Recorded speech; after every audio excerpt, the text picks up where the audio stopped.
मीनाक्षी काळे, okay, Savita Kurundwade, Shirish चिटणीस आणि मुकुंद फडके. तर आपण आपल्या समोर जे पाहुणे आहेत आपण त्यांचं पुन्हा एकदा टाळ्या वाजवून स्वागत करूया आणि आम्हाला अशीच तुम्ही संधी देत राहा आणि आम्ही नक्कीच त्याचं सोनं करू. आपणा सर्वांना आनंद देण्याचा नक्कीच प्रयत्न करत राहू. आपल्याला 2 शब्द बोलायचं.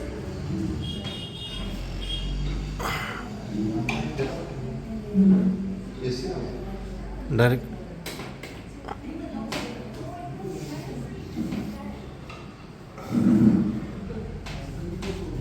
गोल्डन इरा म्युझिकल ग्रुप कायमचा कार्यक्रम करतो आणि जांभळे विशेषतः सातारा, महाबळेश्वर, पाचगणी या ठिकाणी बरेच कार्यक्रम करतात. अतिशय हरहुन्नरी असे हे कलाकार आहेत. त्यांच्याबरोबर अपर्णा गायकवाड, गोल्डन इरा कंपनीचे आहेत मला माहिती आणि श्यामला काकडे यांचा आज गाण्याचा कार्यक्रम इथे आहे. आज एक संमेलन होतं विशेषतः स्कूलमध्ये. आम्ही पुस्तकप्रेमी समूहाचं आणि या कार्यक्रमासाठी एक महाराष्ट्रातल्या प्रसिद्ध लेखिका निर्मोही फडके आलेल्या होत्या. तर त्यांना मी विनंती केली होती की तुम्ही या कार्यक्रमाला थांबा, 4 गाणी ऐकायला पाहिजे तर म्हणा. तसंच सविता कुरुंदवाडे पण आहे, या सुद्धा पुण्याच्या आहे, वास्तविक त्या सातारच्या आहेत. त्यांचं पूर्वीचं आडनाव चैतन्य म्हणून आहे आडनाव. त्यांचे वडील हे युनायटेड वेस्टर्न बँकेत होते चैतन्य म्हणून. ते आता पुण्यामध्ये आहेत. त्यांना मी विनंती केली. त्या नीलाक्षी काळे म्हणून एक इंजिनियर आहेत, त्या येणार होत्या, उशीर झाल्यामुळे आल्या नाही. मी या ठिकाणी या दोघींचं पण स्वागत करतो. त्याचबरोबर निर्मोह फडके यांचे मिस्टर पण या ठिकाणी, त्यांचं पण मी स्वागत करतो आणि सर्वांना विनंती करतो की आपण दीपप्रज्वलन करून आपण त्या कार्यक्रमाला सुरुवात करू. मोठा प्रवास चालू झाला असं आपण समजू. मी आज तिथं भाषणामध्ये एक आठवण दिली, म्हणजे तिसरी कसं म्हणजे सगळी गाडी मला वाटतं कसं फेमस आहे. आशा भोसलेंची 2 आहेत, लता मंगेशकरचं 1 आहे, मुकेशची माझ्या बाईंची 2 आहेत आणि अशी आहे. आणि त्याचे कथा आहे ती फणेश्वरनाथ रेडो नावाच्या कथाकाराची आहे आणि त्या कथेवरून तो चित्रपट झाला. परंतु माझ्या असं लक्षात आलं की माझे हे नाव आता लेखकाचं कशामुळे लक्षात आहे तर ते गाण्यामुळे. तर गाणी होतात. मी तर शोध घेतला. शोध घेतला लक्षात आलं मला तर एक लेख वाचायला मिळाला की रेणू म्हणून नावाच्या लेखकाची ही कथा शैलेंद्र यांनी त्यांच्याकडून ती कथा घेतली आणि त्याच्यावर हा चित्रपट निघाला. तर त्याची स्टोरी अशी आहे की ह्या रेणूंनी म्हणजे पुण्यामध्ये पु ल देशपांडेंना पत्रलेलं होतं की असं म्हणत होतं की मला ही कथा अशी द्यायची आहे, देऊ का? ते नाव होतं सांगितलं. पु ल देशपांडे म्हटले की तुम्ही कथा जरूर द्या, परंतु चित्रपट झाल्यानंतर ती कथा राहिली असं काही समजू नका, ते दिग्दर्शकाच्या हातात असतं, तेव्हा पैसे घ्या आणि मोकळं, वाईट वगैरे घेऊ नका असं ते म्हटलं. पण हे जरी म्हटलं तरी माझ्या असं लक्षात आलं की 1966 सालचा माझ्या माहितीनं हा चित्रपट आहे आणि जवळपास 50 वर्ष होऊन गेली तरी त्या चित्रपटाच्या गाण्यांमुळे आता ती कथा विशेषतः लोकांच्या पर्यंत पोचते. ही बाब मला अतिशय महत्वाची वाटते. त्यामुळे कथाला किती महत्व आहे हे लक्षात घेतो. त्यामुळे आज आपण जेव्हा कराओकेवर गाणी ऐकतो त्यामुळे तुम्हाला सुद्धा हळूहळू सवय झाली पाहिजे. गुगलवर जाऊन बघायचं ही नक्की कथा कुणाची आहे. तर मी कथा काल पेपरमध्ये वाचली. विशेषतः मी शाळेमध्ये सांगत होतो, नाव माझ्या लक्षात नाही. एक मुस्लिम छोटा मुलगा मुसलमान समाजातला, त्याचे आईवडील गेले होते.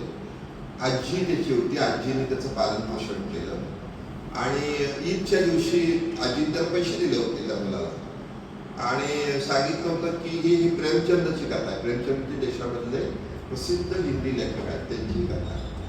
आणि मग आजीने पैसे ईदच्या मुलाच्या बरोबर तो दर्ग्यामध्ये गेला. तिने नमाज वगैरे पडलं, प्रार्थना केली आणि नंतर ही मुलं बाहेर गेली आणि प्रत्येकाने आपापल्या जवळच्या पैशाची खरेदी केली. कुणी चॉकलेट्स घेतली, कुणी आणि काय घेतलं, कुणी खेळणी घेतली ह्या मुलाने मात्र एक चिमटा घेतला आणि चिमटा घेतल्यानंतर तो घरी आला आणि घरी आल्यानंतर त्याने आजीला चिमटा दाखवला. आजी म्हणाली तुला मी पैसे दिले चिमटा काय घेऊन आलास तू? तर तो छोटासा मुलगा म्हणाला की आजी आजी तू रोज चपाती भाकऱ्या करतेस आणि तुझा हात घासतो म्हणून चिमटा आहे.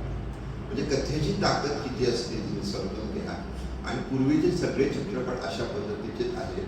पण त्यातली गाणी त्यातले गीतकार हे सगळं जर आपण विचार करता मला खात्री आहे की आपली मराठी भाषा टिकवण्या वाढवण्यासाठी तुम्ही ही गाणी ऐकत ऐकत साहित्याकडे वळावं, साहित्याचं वाचन करावं, लेखक व्हावं, कवी व्हावं. तुम्ही लेखक कवी झाला तर तुमच्या लेख कविता कुठेही छापवण्याची जबाबदारी मी घेईन. मी पुन्हा एकदा या ठिकाणी सर्वांचं स्वागत करतो आणि माननीय त्या ठिकाणी खरं तर इतकी छान संगीत मैफल चालू होती त्यामध्ये मला असं वाटलं की आपण उगाच मध्ये येऊन थोडंसं डिस्टर्ब करतोय.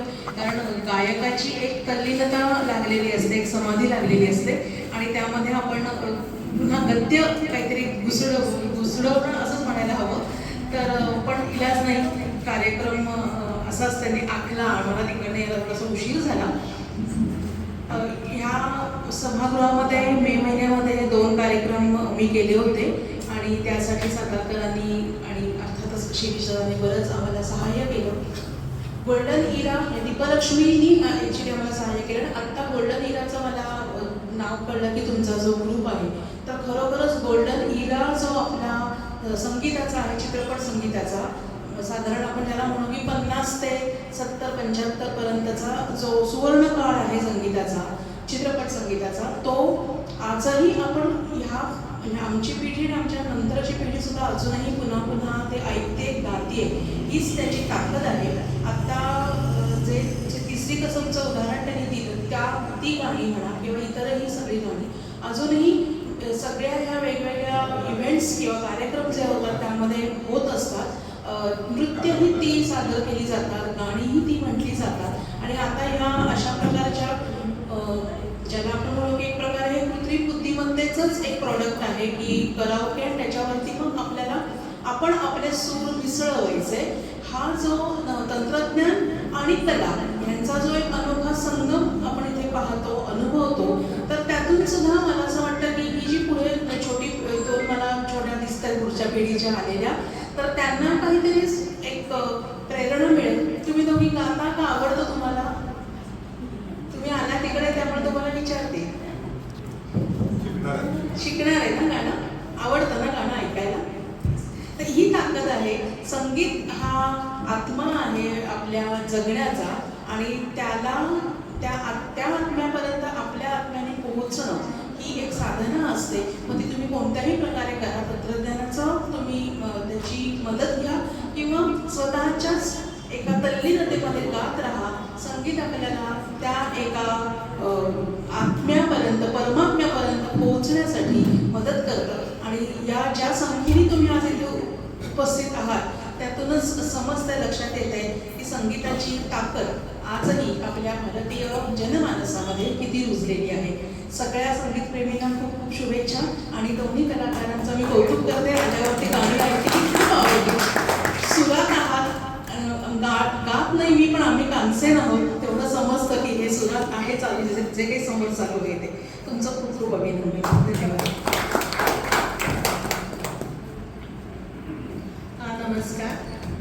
पहिल्यांदा तुमच्या सगळ्यांना क्षमस्व की आम्हाला यायला उशीर झाला आणि चिटणीस सर क्षमस्व, आम्हाला यायला उशीर झाला, तुम्हाला थांबावं लागलं. आज आम्ही सरांबरोबर साहित्य आणि चित्रपट यांची संलग्नता, त्यांचा एकमेकांवर होणारा परिणाम या संदर्भात चर्चा करत होतो.